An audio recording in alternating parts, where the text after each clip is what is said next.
ماشاء اللہ لا حول ولا قوۃ الا باللہ العلی العظیم۔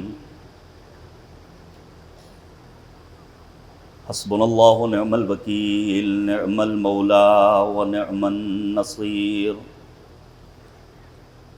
اعوذ باللہ من الشیطان اللعین الرجیم، بسم اللہ الرحمن الرحیم۔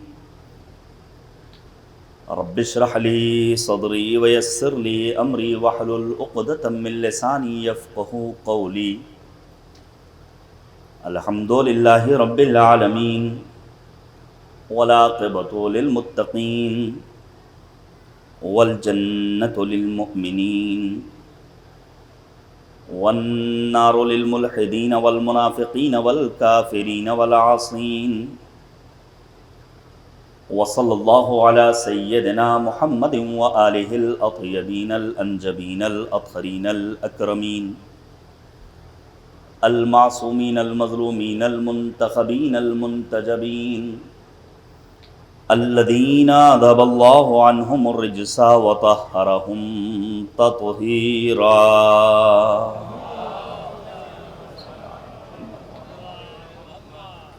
واللعنۃ الدائمۃ الباقیۃ علی اعدائہم اجمعین من الآن الی قیام یوم الدین، آمین یا رب العالمین۔ اما بعد فقد قال اللہ تبارک وتعالی فی القرآن الحکیم وہو اصدق الصادقین وقولہ الحق۔ بسم اللہ الرحمن الرحیم۔ وَلِلَّهِ الْعِزَّةُ وَلِرَسُولِهِ وَلِلْمُؤْمِنِينَ وَلَكِنَّ الْمُنَافِقِينَ لَا يَعْلَمُونَ۔ صلوات دیجیے کہ پر محمد۔ عزیزان گرامی، معروضات پیش کرنے سے قبل ایک مرتبہ گزارش کروں گا کہ سورہ حمد اور 3 مرتبہ سورہ اخلاص کی تلاوت کر کے اپنے جملہ مرحومین بالخصوص تشنگان فرات کے ماتم کی گزشتہ برسوں کی مجالس میں اپنی کوشش و کاوش کو پیش کرنے والے وہ مومنین جو ہمارے درمیان سے رخصت ہو گئے، ان کی ارواح کو ارسال فرمانے۔ اللہم صلی علی محمد۔ بسم اللہ الرحمن الرحیم، الحمد للہ رب العالمین۔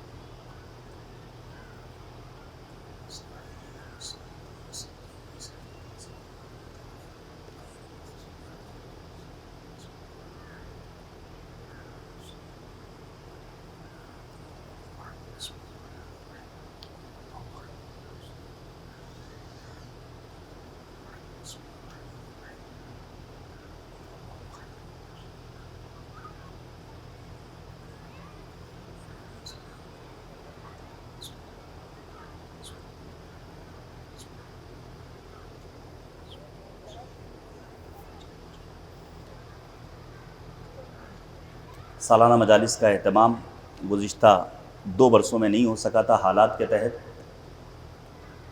لیکن خدا کا شکر ہے کہ ایک بار پھر اس نے توفیق دی سید والے کے مومنین کو کہ وہ اپنے بزرگوں کی قائم کردہ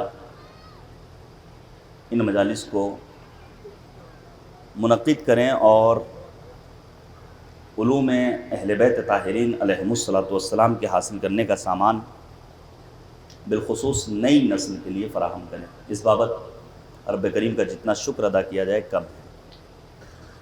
ایک حدیث سے اپنی گفتگو شروع کرنا چاہتا ہوں، مناسبتیں مختلف ہیں۔ حدیث ہے عالم آل محمد غریب طوس معین الضعفاء غریب الغرباء سامن حجج حضرت علی بن موسیٰ الرضا علیہ الصلاۃ والسلام کی۔ مولا فرماتے ہیں رحم اللہ عبدا احیا امرنا، خدا کی رحمتیں اس بندے کے شامل حال ہوں جو ہمارے امر کو زندہ کرتا ہے۔ راوی جناب ابا سلط ہروی ہیں جو صحابی ہیں امام رضا کے، فوراً سوال کرتے ہیں وَكَيْفَ يُحْيِي أَمْرُكُمْ، مولا آپ کا امر زندہ کیسے ہوگا؟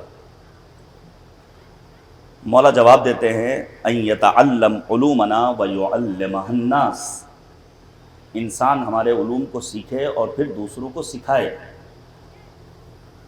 اس کے بعد کا جملہ طلائی حرفوں میں لکھے جانے کے قابل ہے، فإن الناس لو علموا محاسن کلامنا لاتبعونا، اگر لوگوں کو ہمارے کلام کے محاسن کا علم ہو تو نہ چیخنا پڑے گا، نہ چلانا پڑے گا، نہ منظر عام پر آنے کے بعد غیر مناسب طرز تکلم اختیار کرنا پڑے گا، لوگ خود بخود ہماری جانب کھنچتے ہوئے نظر آئیں گے۔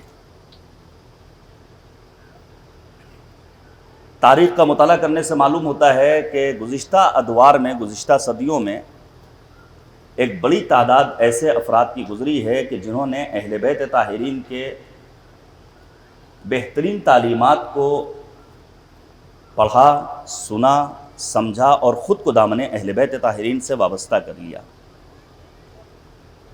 تعلیمات اہل بیت کے حصول کا ایک مرکز جو اہم ترین مرکز شمار کیا جانا چاہیے وہ ہے مجالس عزا۔ میں واقعی میں تحفہ سلام روانہ کرتا ہوں،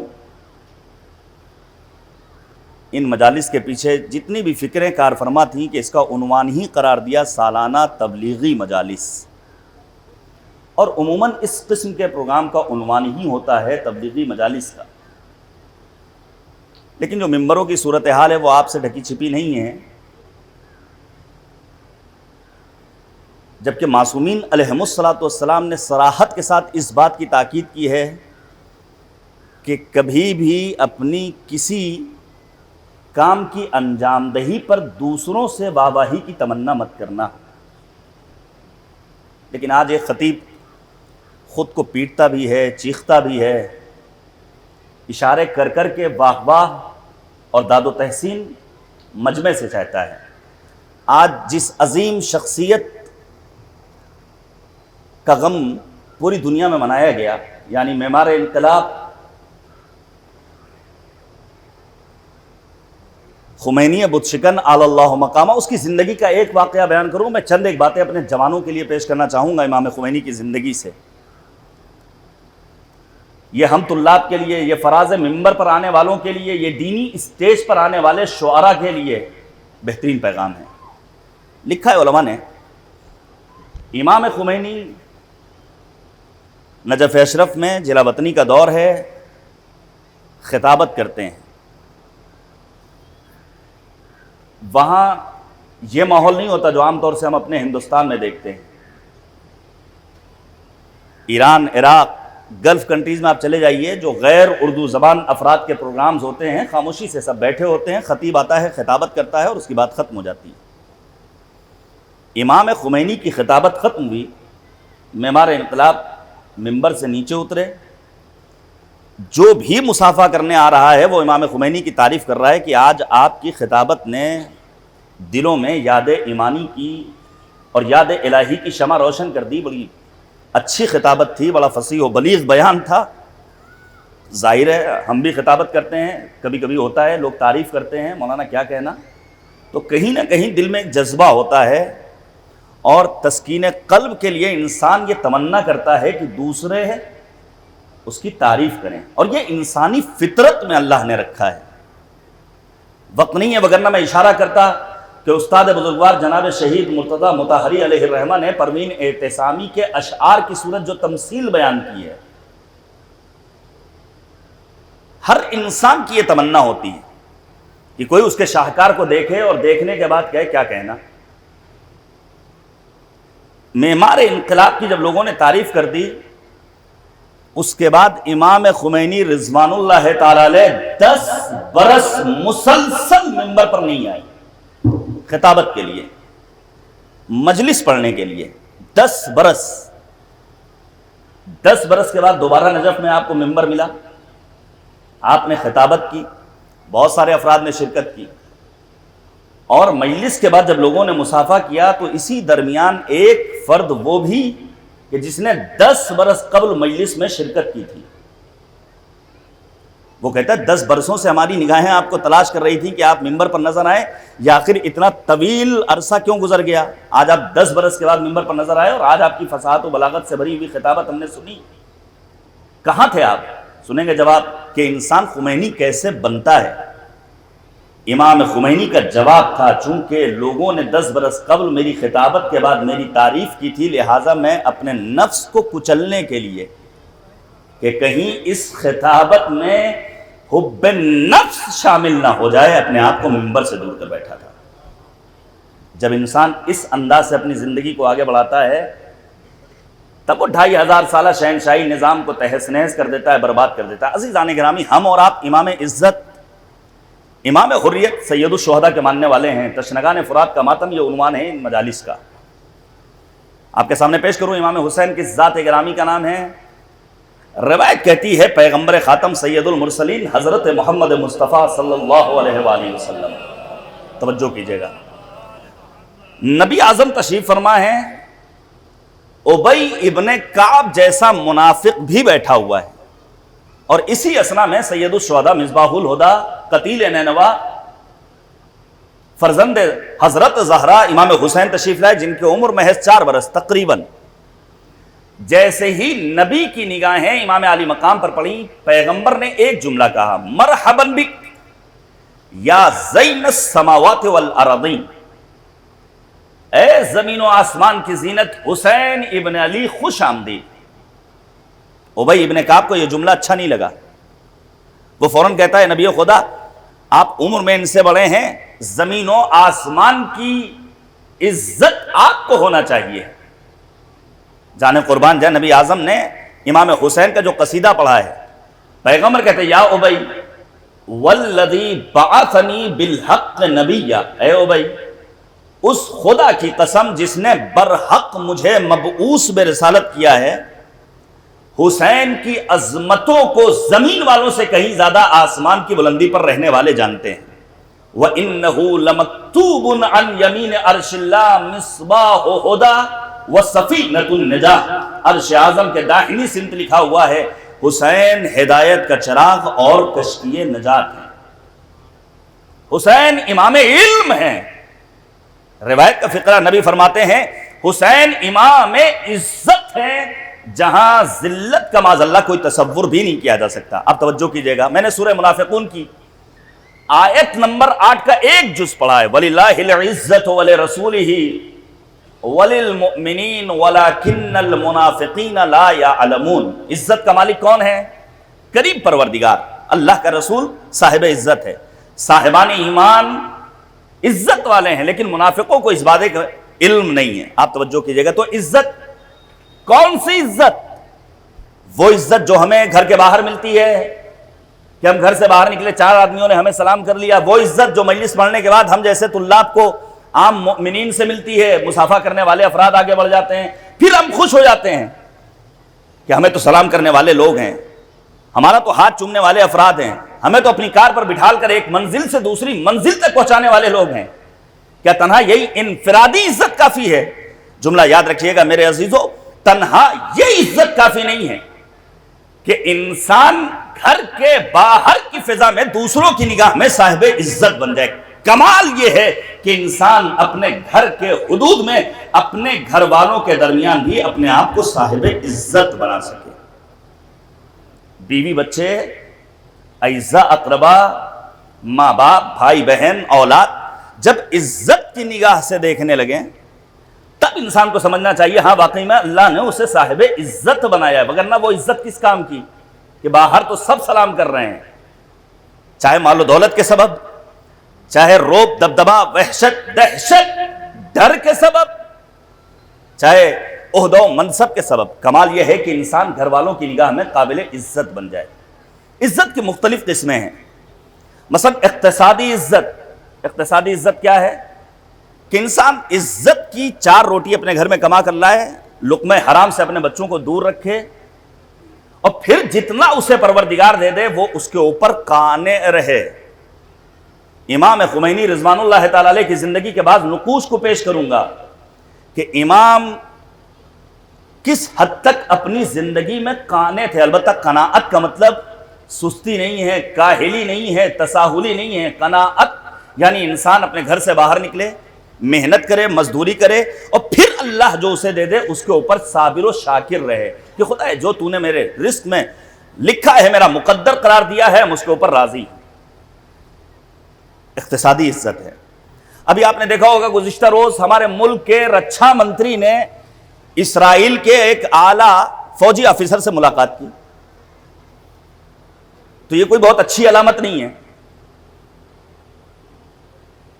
ہم اس بات کے مخالف نہیں ہیں کہ ہمارا ملک کسی دوسرے ملک سے اپنی دوستی کا ہاتھ نہ بڑھائے، نہیں، ہر کسی کو آزادی ہے، ایک ملک دوسرے ملک سے اپنی دوستی کے لیے ہاتھ بڑھا سکتا ہے، لیکن چونکہ ہم مکتب خمینی کے پروردہ ہیں، اور مکتب خمینی وہی مکتب حسینی ہے جسے امام عالی مقام نے اپنا خون دے کر منظر عام پر لا کر پیش کیا تھا، لہذا یہ کہنے کا ہمیں ایک ہندوستانی ہونے کے ناطے حق ہے کہ آپ اگر کسی سے اپنی دوستی کا ہاتھ بڑھا رہے ہیں تو دیکھ لیجئے گا اس دوستی کے ہاتھ کے نتیجے میں ہندوستانی عوام کو اقتصادی اعتبار سے ذلیل تو نہیں ہونا پڑ رہا ہے۔ آج ذلت کے دہانے تک ہمیں پہنچا دیا گیا۔ فصل بونے کے لیے بیج کی ضرورت ہوتی ہے، ہم بیج کہاں سے لیتے ہیں؟ مارکیٹ سے۔ بیج کہاں سے آ رہا ہے؟ ادھر سے آ رہا ہے۔ وہ بیج جو اس سال فصل اگانے کے لیے ہم نے اور آپ نے استعمال کیا ہے، آئندہ برس اب اس اگنے والی فصل میں اتنی صلاحیت نہیں ہے کہ ہم اپنے بیج کو استعمال کریں، ہمیں پھر جانا ہوگا مارکیٹ میں۔ یہ اقتصادی عزت کو تار تار کیا جانا، اب سمجھ میں آیا اسلامی انقلاب کی کامیابی کا راز کیا ہے؟ امام خمینی ہوں، رہبر معظم انقلاب ہوں، دیگر اعلیٰ ایرانی حکمران ہوں، ان سب نے اقتصادی اعتبار سے اپنے آپ کو عزیز بنایا۔ کیوں؟ کیونکہ یہ چاہتے تھے کہ پرچم غدیر، پرچم ولایت، پرچم امیر المؤمنین، پرچم حضرت ابوالفضل العباس سرنگو نہ ہونے پائے۔ اور یہ کیسے ملا ہے؟ یہ اعلان ولایت امیر المؤمنین سے۔ ایک عزت اور ہے، وہ عزت کون سی ہے؟ وہ ہے سیاسی عزت۔ یہ ان افراد کے لیے پیغام ہے جو کسی بھی پارٹی کے پیچھے دوڑ جاتے ہیں۔ پارٹی کے پیچھے جانے میں کوئی حرج نہیں ہے، لیکن اگر علی ابن یقطین والا کردار آپ ادا کر رہے ہیں تب تو ٹھیک ہے، آپ پڑھیے گا 7ویں امام باب الحوائج حضرت امام موسی کاظم علیہ السلام کی زندگی کو۔ مولا امام کاظم، میں پھر عرض کروں گا کتنی بابرکت ذات تھی باب الحوائج امام کاظم کی، قدر کیجئے گا اس جملے کی۔ امام کاظم کی اولاد میں امام رضا غریب، امام کاظم کی اولاد میں جناب شاہ چراغ۔ کاش وقت ہوتا تو میں بیان کرتا کتنی عظیم شخصیت ہے جناب شاہ چراغ کی۔ آج کے دور میں کتابیں چھاپ دیتے ہیں لوگ، البتہ خریدار نہیں ملتے ہیں۔ موجودہ دور میں کتاب کا چھاپنا کمال نہیں ہے۔ علی ابن موسی الرضا کے بھائی جناب شاہ چراغ، جن کا مدفن کہاں ہے؟ شیراز کی سرزمین پر۔ امام کاظم کی اولاد، اس دور میں جناب شاہ چراغ نے اپنے ہاتھوں سے 1000 نسخے قرآنی لکھے، 1000 عدد۔ کاربن بھی نہیں تھا کہ ایک لکھا اس کے نیچے دوسری کاپی تیار ہو گئی، اور ان جگہوں پر اللہ کی کتاب قرآن مجید پہنچائی جہاں قرآن مجید کا تصور نہیں تھا۔ کس کی اولاد؟ امام موسی کاظم کی۔ کریم اہل بیت جناب معصوم قوم، کس کی اولاد؟ اور آگے سلسلہ بڑھتا ہے، سید مرتضی علم الہدا رضوان اللہ تعالی علیہ، کس کی اولاد؟ کس کی نسل سے؟ امام کاظم کی۔ سید رضی کس کی نسل سے؟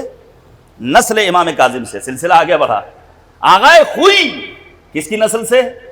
نسل امام موسی کاظم سے۔ اور آگے سلسلہ بڑھتا ہے، معمار انقلاب حضرت آیت اللہ روح اللہ موسوی الخمینی رضوان اللہ تعالی علیہ، کس کی نسل سے؟ نسل امام موسی کاظم سے۔ ایک جملہ کہنے کا دل کرتا ہے، امام کاظم کی یہ عظیم شخصیت اور ان کی نسل اس بات کی جانب اشارہ کر رہی ہے کہ اگر کسی انسان کو موجودہ دور میں 7ویں امام کی علمی جلالت کا اندازہ لگانا ہو تو وہ سید خوئی کی زندگی کا مطالعہ کرے، اور کسی انسان کو امام کاظم کی سیاسی بصیرت کا اندازہ لگانا ہو تو وہ آئے امام خمینی رضوان اللہ تعالی علیہ کی سیاسی بصیرت کا مطالعہ کرے۔ سیاسی عزت آپ کو معلوم ہے؟ سیاسی عزت کا مطلب کیا ہے؟ شہید مطہری نے ڈاکٹر آریان پور کا جواب دیا۔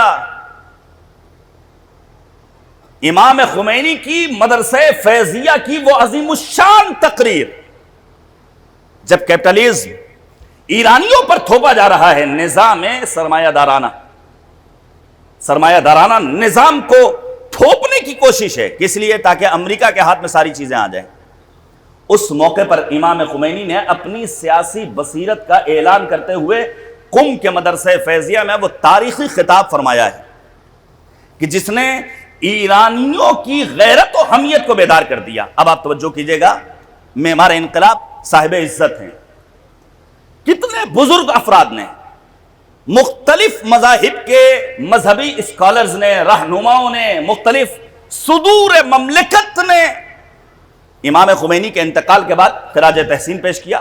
وقت نہیں ہے میں سب کو بیان کر سکوں، چاہے وہ پاپ رہے ہوں، چاہے وہ ہندوستان کے صدر رہے ہوں، چاہے پاکستان کے اس دور کے صدر رہے ہوں. مختلف افراد نے امام خمینی کی زندگی کا آپ مطالعہ کیجئے کہ کس دور میں معمار انقلاب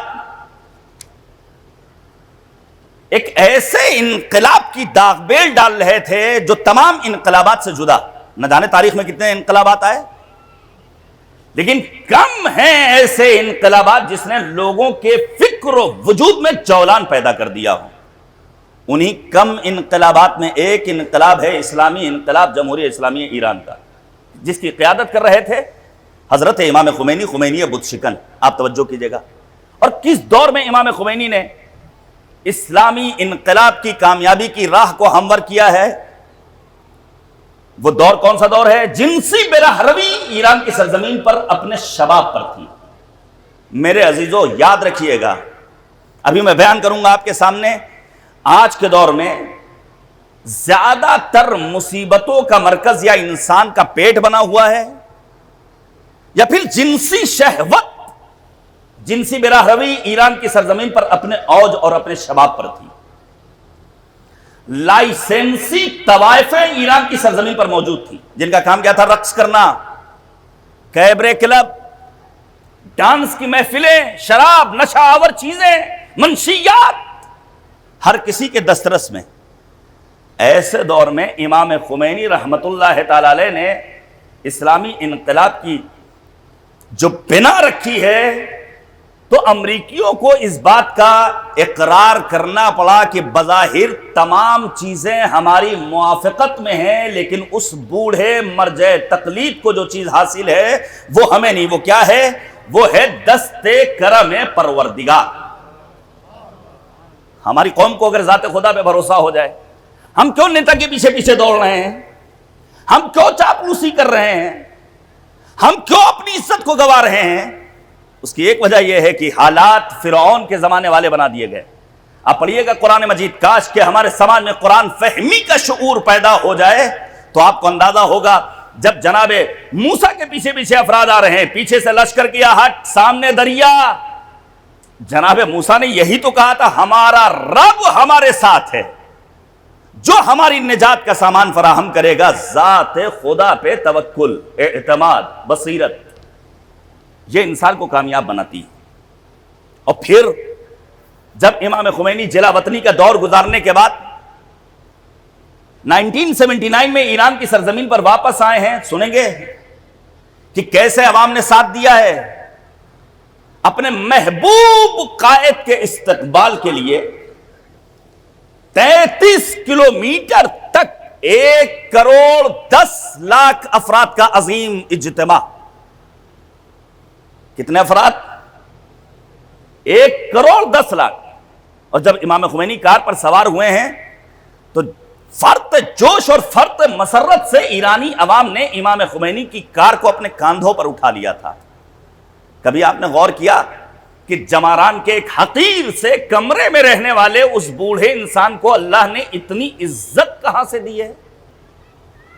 کبھی آپ نے غور کیا کہ آج دنیا میں ان کا تذکرہ، میں رات میں جلال پور میں تھا، وہاں میں نے ایک بات کی جانب اپنے دوستوں کے درمیان اشارہ کیا. میں نے کہا باپ مرتا ہے اس کی 2 4 10 20 برس تو برسی ہوتی ہے، چونکہ پھر اولاد رخصت ہو جاتا ہے. اب دادا کی برسی کے لیے انسان کو 25 30 برس کے بعد حوصلہ نہیں رہ جاتا ہے. لیکن یہ کمال ہے معمار انقلاب حضرت امام خمینی رضوان اللہ تعالی علیہ کا کہ آج اللہ نے ان کے ایمان کے سبب لوگوں کے دلوں میں ان کی محبت کو اتار دیا ہے. اور قرآن کا یہ اعلان ہے ان الذین قالوا ربنا اللہ ثم استقاموا تتنزل علیہم الملائکہ. پھر ان کے فیصلات میں لغزش نہیں آتی ہے. اور پھر پروردگار کہتا ہے جو ایمان کی نعمت سے مالا مال ہو جائے سَيَجْعَلُ لَهُمُ الرَّحْمَنُ وُدًّا، اللہ اس کی محبت کے دلوں کو لوگوں کے دلوں میں اس کی محبت کو انڈیل دیتا ہے، اتار دیتا ہے. میں آپ کے سامنے پیش کروں گا امام خمینی کی زندگی کے چند ایک واقعات. امام خمینی حبل اللہ نہ ہو، نمائندے حبل اللہ تو ہیں. ہم نے اور آپ نے امام زمانہ کو نہیں دیکھا، نگاہیں گناہ آلود. امام خمینی کی زندگی کو تو ہم اپنے لیے مشعل راہ قرار دے سکتے ہیں. آپ توجہ کیجئے گا، میں آپ کے سامنے پیش کروں. کتنے پروپگنڈے کیے گئے، جیسے آج ہم جیسے طلاب کے لیے پروپگنڈے کیے جاتے ہیں. امام خمینی کے لیے پروپگنڈا کیا گیا یہ عرب و عجم کی جنگ ہے، یہ اسرائیل کے ایجنٹ ہیں، اسرائیل سے اسلحہ لیتے ہیں، لیکن پائے ثبات میں لغزش نہیں آتی. کیوں؟ کیونکہ ذات خدا سے لو لگا رکھی تھی. معمار انقلاب حضرت امام خمینی رضوان اللہ تعالی علیہ ہیں. امام خمینی نے اپنی زندگی میں کیوں کر کامیابیاں حاصل کی؟ ابتدائی تعلیم. یہ پیغام ہے آپ سب کے لیے. بچوں کو اگر آپ قرآن کی تعلیم کے لیے مکتب بھیج رہے ہیں تو تنظیم المکاتب جیسے ادارے پر آپ احسان نہیں کر رہے ہیں، بلکہ یہ اس ادارے کا آپ پر احسان ہے کہ اس نے حالات اور اسباب فراہم کیے کہ آپ کا بچہ قرآن مجید کی تعلیم سے آراستہ ہو جائے. وگرنہ فریضہ کس کا ہے؟ ماں باپ کا. حق الولد علی والدہ ثلاثہ، ایک باپ کا اس کی اولاد پر 3 حق. ان یحسن اسمہ، اچھا نام رکھنا، یہ باپ کی ذمہ داری ہے. وَيُعَلِّمَهُ الْكِتَابَ، قرآن کی تعلیم دینا یہ باپ کی ذمہ داری. وَيُزَوِّجَهُ اِذَا بَلَغَ، جب بچہ بالغ ہو جائے تو اس کی شادی کا انتظام کرنا یہ ماں باپ کی ذمہ داری ہے. امام خمینی 7 برس کی عمر میں حافظ کل قرآن قرار پائے. ہمارے ہاں نوحہ خان مل جائیں گے معذرت کے ساتھ، منقبت خان مل جائیں گے، رباعیاں پڑھنے والے افراد مل جائیں گے، قوالی دینی اسٹیج پر آنے کے بعد پڑھنے والے لوگ مل جائیں گے. مجھے حیرت ہوتی ہے، مجھے واقعاً تعجب ہوتا ہے. ایک چھوٹا سا انسان ہوں اس قوم کا، بہت حقیر سا ایک چھوٹا سا طالب علم، لیکن حیرت ہوتی ہے کہ ہم کہاں جا رہے ہیں. اور پھر دعا کرتے ہیں اللہم عجل لولیک الفرج. کیا ان حالات میں مولا کا ظہور ہونے والا ہے؟ پاسبل ہے، ممکن ہے. ہمارے ہاں تو حفظ قرآن کا کوئی تصور ہی نہیں پایا جاتا. 7 برس کی عمر میں معمار انقلاب حافظ قرآن کریم قرار پائے. کتنے حافظ ہیں ہمارے ہاں؟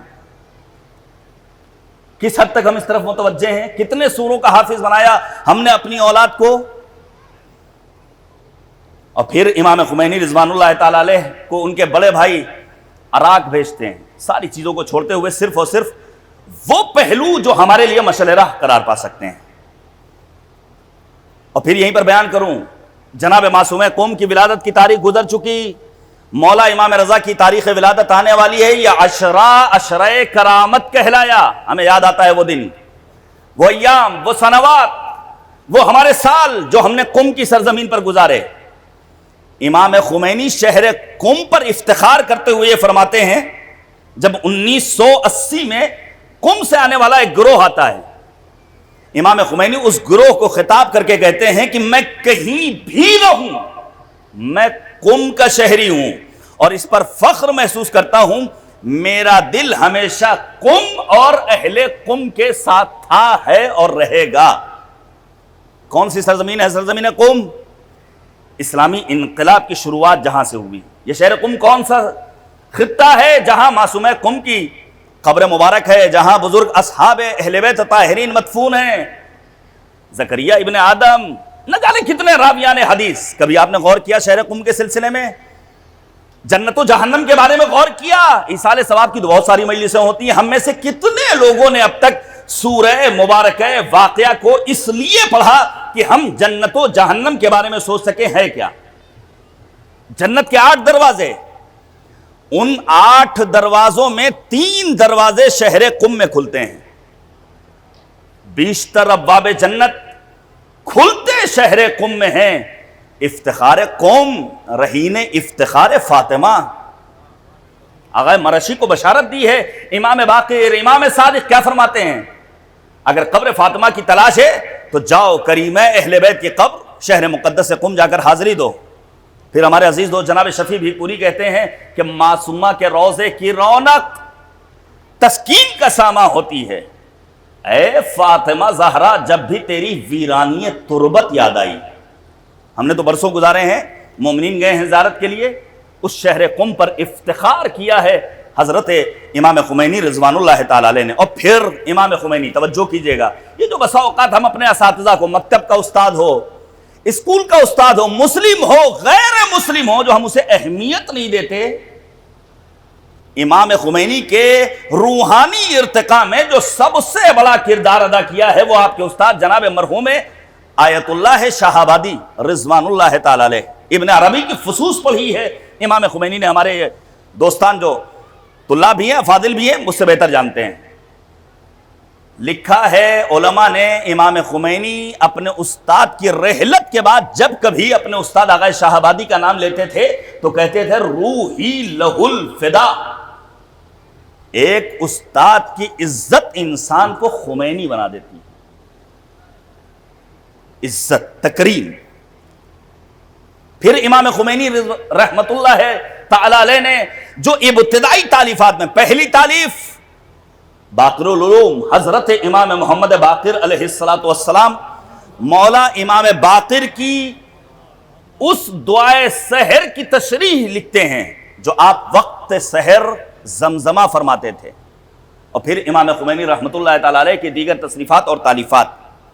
سیاسی سرگرمی، یہ لوگ یہ سمجھتے ہیں کہ نہیں سیاست مولویوں کا کیا کام ہے؟ ہاں، مولویوں کا اس سیاست میں کام نہیں جہاں چاپلوسی ہو، جہاں درباروں میں حاضری ہو، جہاں جانے کے بعد جی حضوری ہو، وگرنہ زیارت جامع کبیرہ کا فقرہ کیا ہے؟ وَسَاسَةُ الْعِبَادِ، اہل بیت طاہرین اس روح زمین پر ان بندگان خدا کا نام ہے جو سب سے بڑے سیاست مدار تھے۔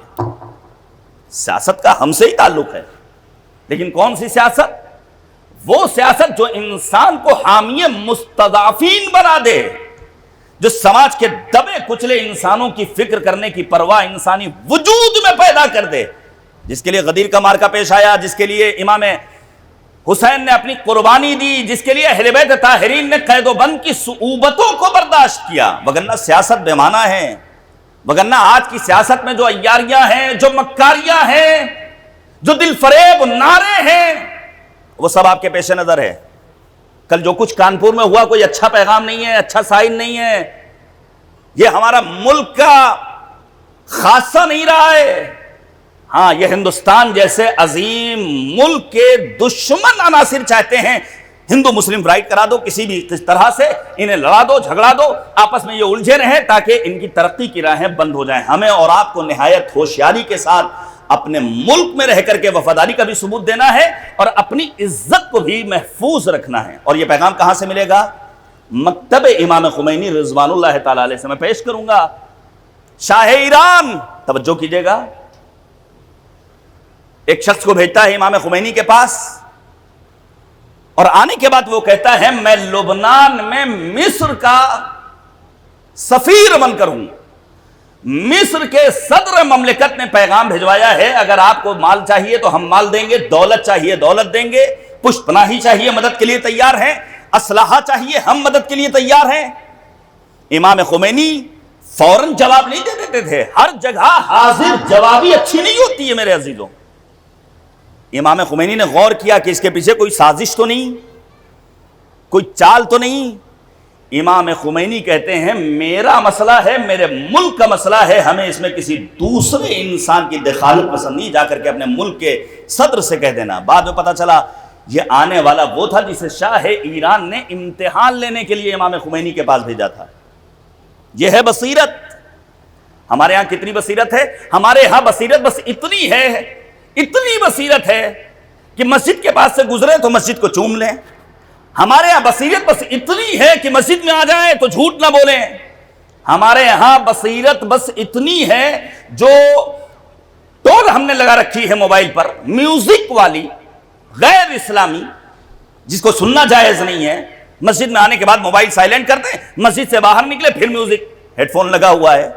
کیا یہ بصیرت قابل اعتبار ہے؟ نہیں میرے عزیزو، یاد رکھیے گا، بصیرت یعنی ماورائے رنگ کو دیکھ لینے کی صلاحیت اپنے وجود میں پیدا کر لینا۔ پیش کروں نمونہ بصیرت کا۔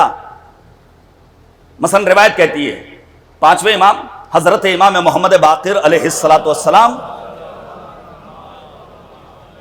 مولا امام باقر مسجد میں ہیں اور اپنے صحابی جناب ابو بصیر سے کہتے ہیں، ابو بصیر ذرا لوگوں کے درمیان اعلان کرو کیا تم نے محمد باقر کو دیکھا ہے؟ جیسے ہی ابو بصیر نے سوال کیا ہر کوئی جواب دے رہا نہیں، محمد باقر نظر نہیں آئے۔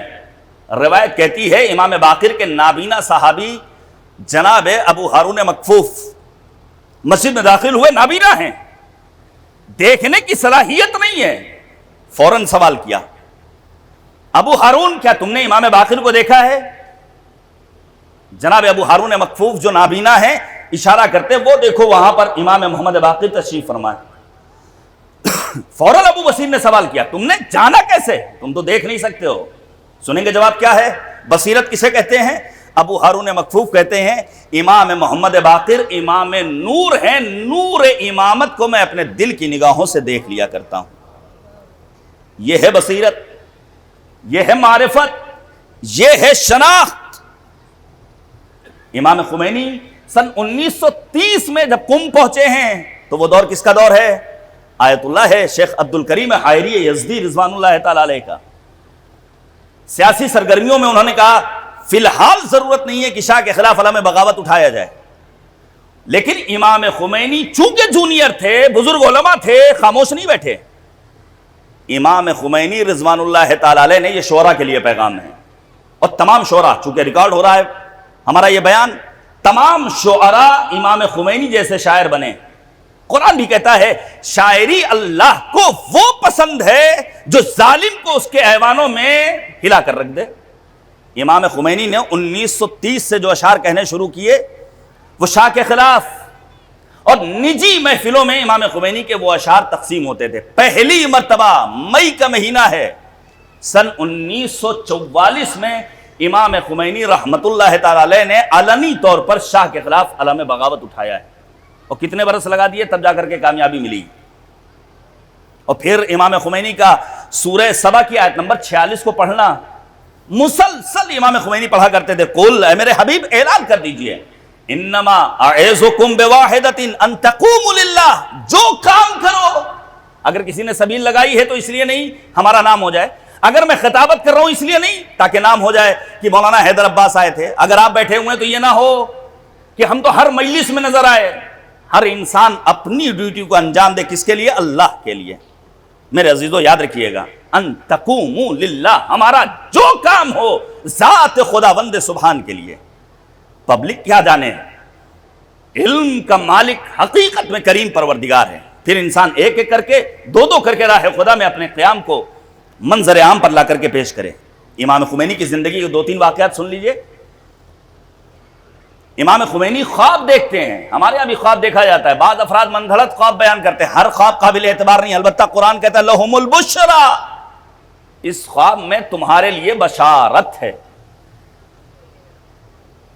امام خمینی کی ازدواجی زندگی کو ہمارے جوان پڑھیں جنہوں نے ابھی شادی کی ہے، البتہ بوڑھے بھی پڑھنا چاہیے، بوڑھوں کو بھی۔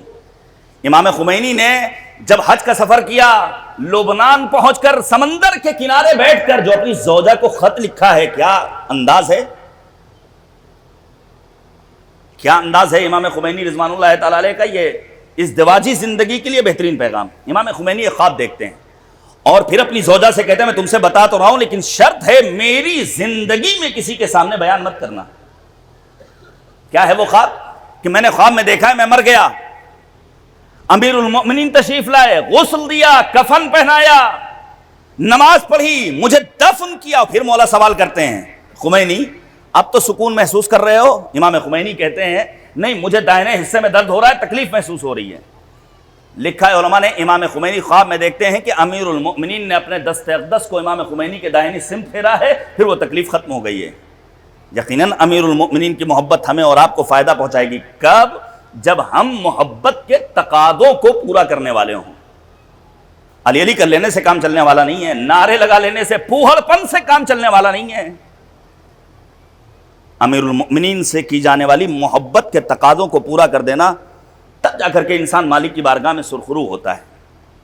امام خمینی کی سادہ زیستی ہم جیسے چھوٹے سے طلاب جن کو اپنا ماضی یاد نہیں رہتا ہے، ہمارے بھی بہت سارے نخرے ہوتے ہیں، گھر میں نہ کولر ہے نہ اے سی ہے، لیکن جب ہم کہیں پہنچتے ہیں تو گرمی کا بہت سارے افراد ہوں گے جن کے گھر میں لائٹ کا کنیکشن نہیں ہوگا، جائز لیگل، لیکن جب مجلس میں پہنچتے بڑی گرمی.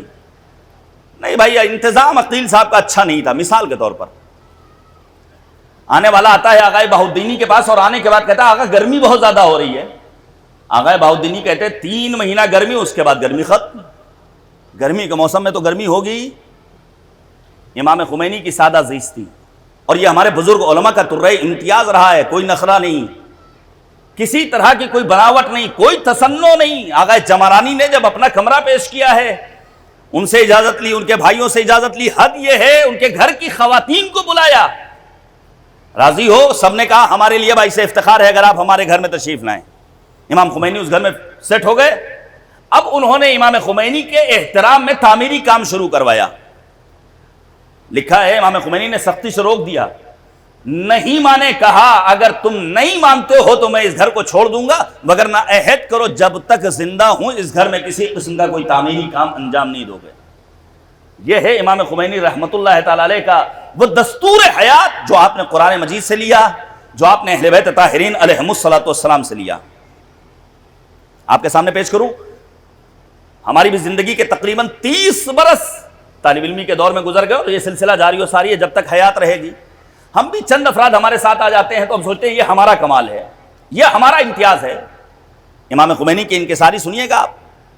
اور سچے منتظر امام زمانہ کی ایک علامت یہ سورہ مائدہ میں آیت موجود ہے، اذلۃ علی المؤمنین. سچا منتظر کون ہے؟ جو مؤمنین کے سامنے آتا ہے تو اکڑتا نہیں ہے، بلکہ اس کے ہاں تواضع پایا جاتا ہے، انکساری پائی جاتی ہے. امام خمینی کے سمدھی بیٹے کے سسر گھر میں تشریف لائے. امام خمینی نماز ادا کی اور آ گئے ان کے پاس. گفتگو شروع ہو گئی. اور دور کون سا دور ہے جس میں حضرت آیت اللہ العظمیٰ سید علی خامنئی یونائٹڈ نیشن گئے ہیں، اقوام متحدہ. آغا خامنئی کی تقریر پر تبصرہ ہو رہا ہے. سمدھی صاحب نے کیا کہا؟ یہ سب آپ کے وجود کی برکت ہے، آپ نہ ہوتے تو اس طرح تذکرہ نہیں ہو سکتا تھا. امام خمینی چاہتے تو کہہ دیتے ہاں یہ ہم ہی ہیں، ہماری قیادت ہے، ہماری رہبری ہے. لیکن کیا کہا امام خمینی رضوان اللہ تعالی علیہ نے؟ امام فرماتے ہیں کہ یہ ملت اسلامیہ کا کارنامہ ہے کہ اس نے اپنا راستہ ڈھونڈ لیا ہے، اور یہ اسی طرح اس جگر پر آگے بھی چلتی رہے گی. کس کے سر کامیابی کا سہرا باندھا ہے؟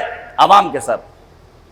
یہ امام خمینی رضوان اللہ تعالی علیہ کا عظیم امتیاز ہے. پھر آگے بڑھیے. امام خمینی نظم و ضبط کے پابند تھے. ہمارے ہاں بھی نظم و ضبط نہیں ہے، ہمارے ہاں زندگی کا کوئی دستور نہیں. کب سونا ہے، کب اٹھنا ہے، کب کھانا ہے، کتنا کھانا ہے، کچھ نہیں معلوم.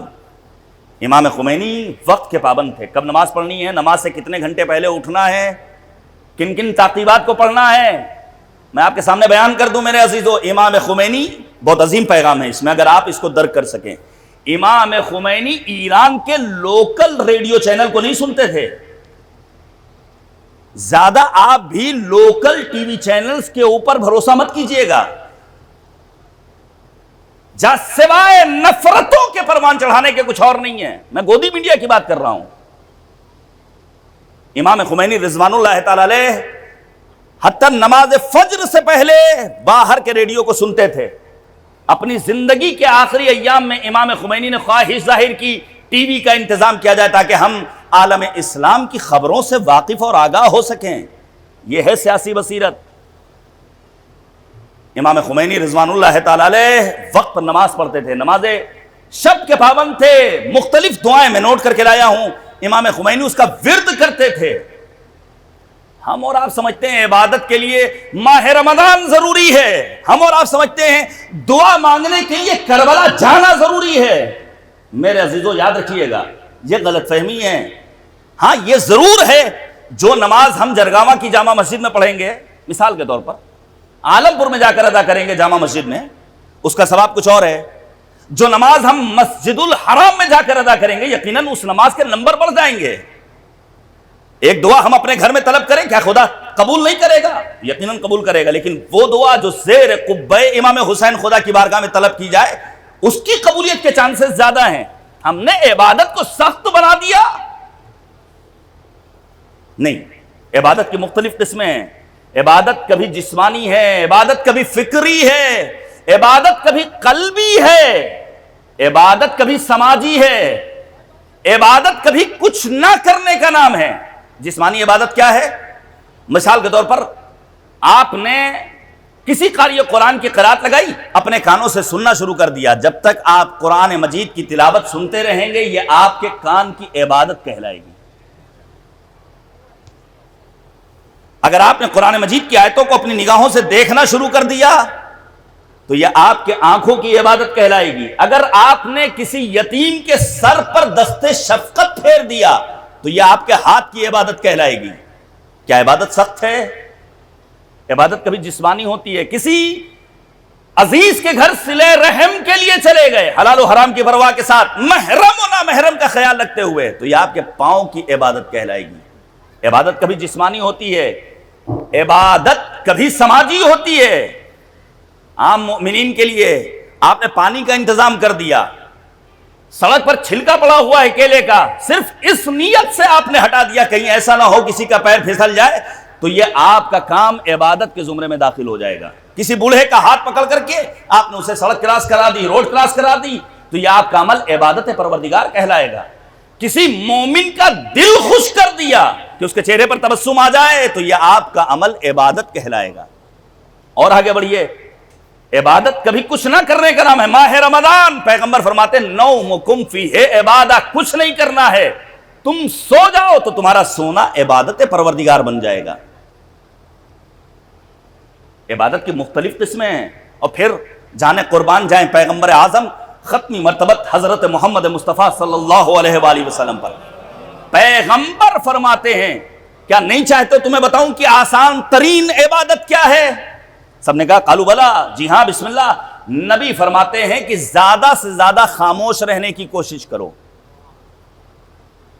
جرمہ صغیر و جرمہ کبیر، ہے تو چھوٹی سی یہ زبان لیکن اس کے جرائم بڑے سنگین ہیں۔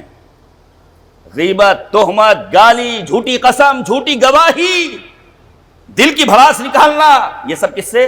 اسی زبان سے۔ کہا خاموش رہا کرو۔ پھر پیغمبر کہتے ہیں زبان کو عفیف بنانے کے ساتھ ساتھ اپنی جنسی شہوت کے لیے جائز راستوں کی تلاش میں رہو۔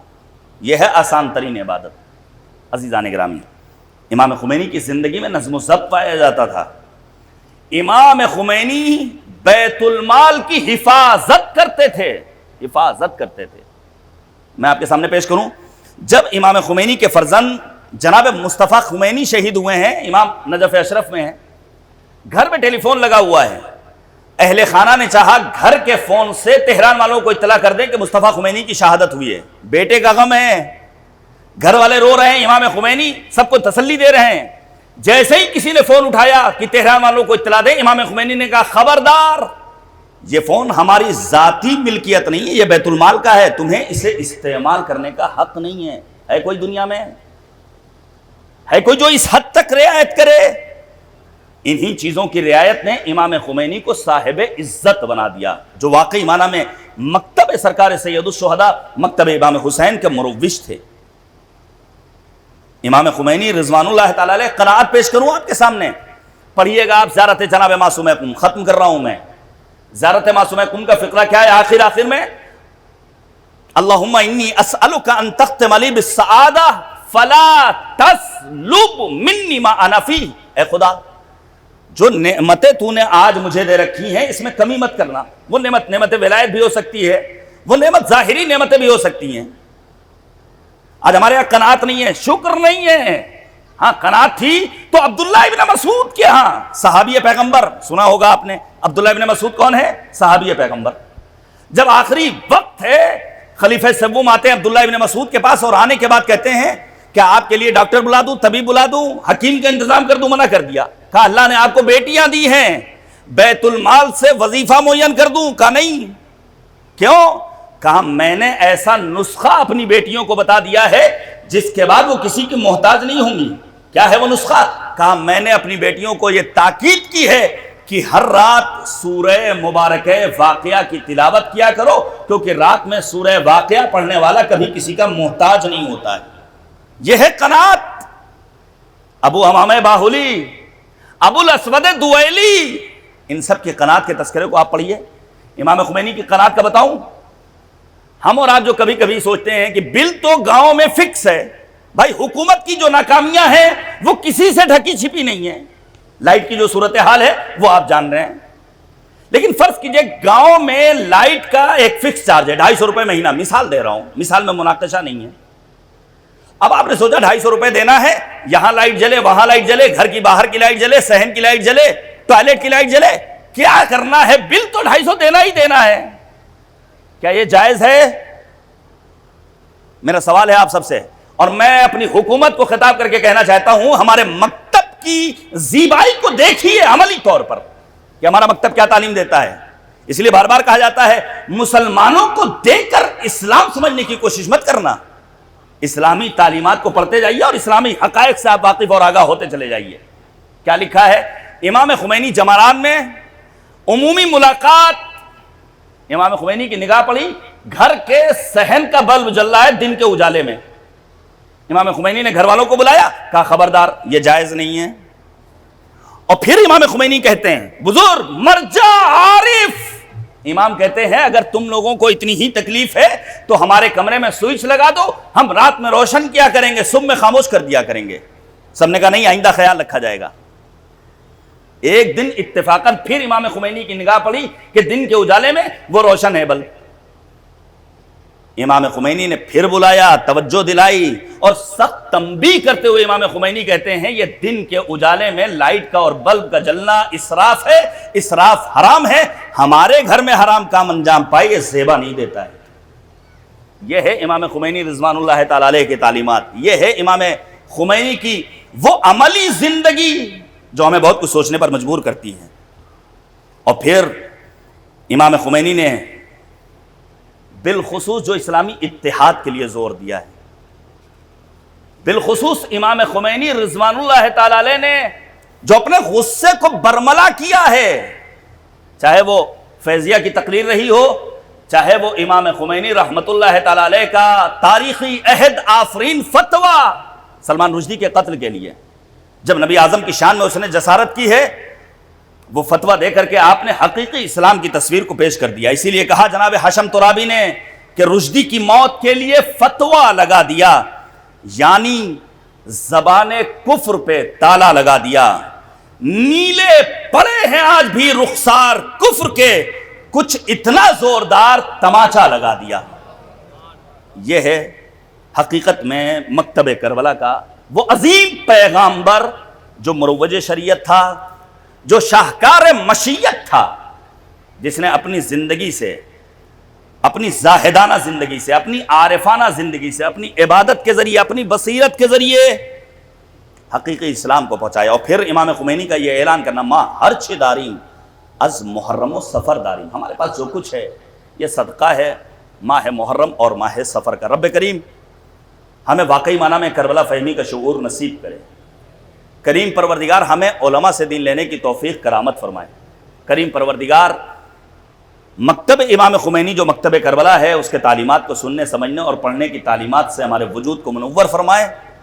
دعا کی قبولیت کے لیے ایک صلوات بھیجیے گا بر محمد و آل محمد۔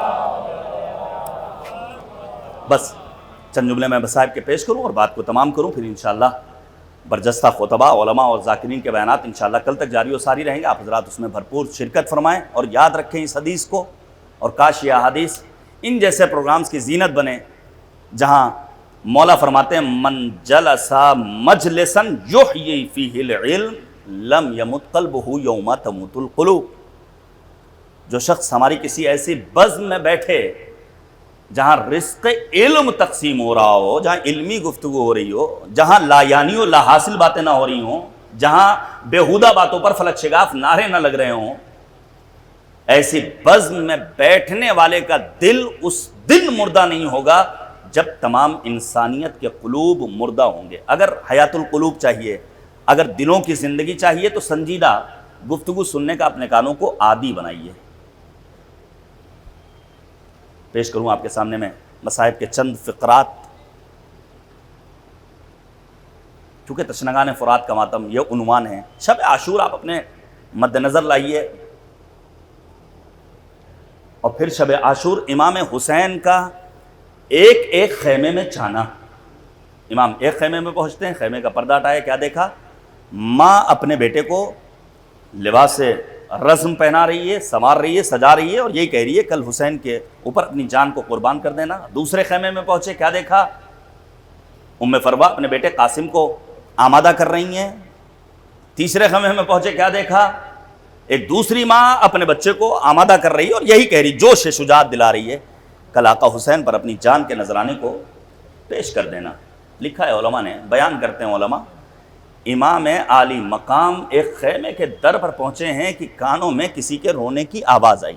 یہ واحد خیمہ ہے جہاں ایک بی بی ہے جو ایک ننھے سے گہوارے کے اوپر اپنے سر کو رکھ کر گریہ کر رہی ہے کہ فلاں کے پاس تو فلاں بیٹا ہے جو راہ حسین میں اپنی جان کو پیش کر دے گا، فلاں کے پاس فلاں بیٹا ہے جو جان کا نذرانہ پیش کر دے گا۔ علی اصغر تم اتنے کمسن ہو کہ تمہیں لباس رزم بھی نہیں پہنایا جا سکتا۔ اجرکم علی اللہ، خدا ہماری ماں اور بہنوں کی گودیوں کو سلامت رکھے، اور جو بے اولاد ہیں انہیں جناب علی اصغر کے صدقے میں صاحب اولاد بنا دے۔ اس موقع پر امام حسین نے جناب رباب سے یہی تو کہا تھا، رباب پریشان مت ہو، اگر اللہ نے تمہیں سکینہ جیسی بیٹی دی ہے، علی اصغر جیسا لال دیا ہے، تو میں وعدہ کرتا ہوں کہ کل میدان کربلا میں تمہارا لال علی اصغر بھی جام شہادت نوش کرے گا۔ ہوا بھی ایسا ہی، کربلا کا ننھا مجاہد علی اصغر، اجرکم علی اللہ۔ پیش کروں آپ کے سامنے، فرض کیجئے ہمارا بچہ مریض ہو جائے، ہم اپنے بچے کو جب لے کر ہاسپٹل جاتے ہیں، بس میں نے ختم کر دیا، 1 سے 1.5 منٹ، اگر ایک قطرہ اشک نکل جائے تو نجات کے لیے کافی ہے۔ جب ہم اپنے بچے کو ہاسپٹل لے کر جاتے ہیں تو ہم گھر کی خواتین سے یہی کہتے ہیں، نہیں آپ کو ہاسپٹل جانے کی ضرورت نہیں ہے، بچہ صحت یاب ہو جائے گا، ہم بچے کو لے کر آئیں گے، آپ اس سے ملاقات کیجیے گا۔ اور آپ انصاف سے بتائیے، اگر لے جانے والا باپ اپنے بچے کو لے کر ہاسپٹل پہنچے اور ہاسپٹل میں اس بچے کا دم بھی نکل جائے تو خاتون خانہ سے وہ مرد کیا جواب دے گا، کیا کہے گا؟ اب ذرا تصور کیجئے، امام عالی مقام جناب رباب سے اپنے لال علی اصغر کو لے کر جانے کے بعد جناب علی اصغر کے لیے سوال آب کیا ہے، پانی کہاں ملنا تھا، تیر حرملہ کا نشانہ بنے ہیں جناب علی اصغر، اور جب ابا کے دامن میں اپنے لال علی اصغر کو چھپا کر مولا امام حسین لائے ہیں تو رباب سے پہلے سکینہ پہنچ گئیں، اور ایک جملہ کا بابا آپ نے بھیا علی اصغر کی پانی کی سبیل کا انتظام کر دیا، میں پیاسی رہ گئی۔ اب جو ابا کے دامن کو ہٹایا تو رباب نے فقط ایک جملہ کہا، مثلک ینہر، اے بیٹا علی اصغر، کیا تیرے جیسے بھی میدان کربلا میں نہر کیے جاتے ہیں۔ وَسَيَعْلَمُ الَّذِينَ ظَلَمُوا اَيَّ مُنْقَلَبٍ يَنْقَلِبُونَ اِنَّا لِلَّهِ وَإِنَّا إِلَيْهِ رَاجِعُونَ رَضًا بِقَضَائِهِ وَتَسْلِيمًا لِأَمْرِهِ إِلَٰهِ لَا مَعْبُودَ سِوَاكَ إِلَٰهِ بِحَقِّ الزَّهْرَاءِ وَأَبِيهَا وَبَعْلِهَا وَبَنِيهَا وَسِرِّ الْمُسْتَوْدَعِ فِيهَا بِعَدَدِ مَا أَحَاطَ بِهِ علم خدایا ہماری اس عبادت کو قبول فرما۔ معبود واسطہ ہے محمد اور آل محمد کا، جملہ مومنین بالخصوص ہمارے وہ برادران، ہمارے وہ مومنین، وہ خواتین جو دور دراز کا سفر کر کے ان مجالس میں شرکت کے لیے یہاں تشریف لائے ہیں، کریم پروردگار ہم سب کی آمد کو اپنی بارگاہ میں قبول فرمائے۔ معبود واسطہ ہے محمد اور آل محمد علیہ السلام کا ان مجالس کا اہتمام کرنے میں دامیں درمیں قدمیں سخنیں شرکت کرنے والے تمام مؤمنین کے توفیقات خیر میں اضافہ فرما۔ معبود واسطہ ہے محمد اور آل محمد علیہ السلام کا جس کسی بھی مرد مومن کے دماغ میں دل میں ان مجالس کے اہتمام کی بات آئی، خدا کریم اسے کروٹ کروٹ جنت نصیب فرمائے۔ معبود واسطہ ہے محمد اور آل محمد کا اتنی طویل فہرست ہے منتظم اعلیٰ کی، ان میں جو حیات ہیں بالخصوص ہمارے عالم صاحب اور دیگر افراد، معبود ان سب کو طول عمر بابرکت مرحمت فرما، جو اس دنیا سے رخصت ہو گئے انہیں جوار رحمت میں جگہ کرامت فرما۔ اے کریم پروردگار ہمیں اپنے بچوں کی دینی سیاسی، سماجی، اخلاقی تربیت کرنے کی توفیق کرامت فرما۔ معبود اس روئے زمین پر جہاں بھی عاشقان رسول اور آل رسول ہیں، ان کی جان، مال، عزت و آبرو و ناموس کی حفاظت فرما۔ معبود دشمنان اسلام کو نیست و نابود فرما، پرچم اسلام کو سر بلند فرما، پرچم شرک و کفر و نفاق کو سرنگوں فرما۔ اے کریم پروردگار، جملہ مؤمنین، علماء، افاضل، واعظین، خطباء، شعراء، ذاکرین، مراجع اعظام، بالخصوص رہبر فرزانہ عالم یگانہ حضرت آیت اللہ العظمیٰ خامنی، محافظ کربلا جناب آیت اللہ العظمیٰ سیستانی، سید مقاومت جناب سید حسن نصر اللہ کو اشرار کے شر سے محفوظ رکھ۔ معبود اسلامی انقلاب کی حفاظت فرما، اس انقلاب کو انقلاب امام زمانہ سے ملحق فرما۔ ہم سب کو کربلا کی زیارت سے مشرف فرما، ہمارے اعمال کو اس لائق بنا دے کہ امام ہمیں اپنے اعوان و انصار میں شمار فرمائیں۔ ربنا تقبل منا انک انت السمیع العلیم۔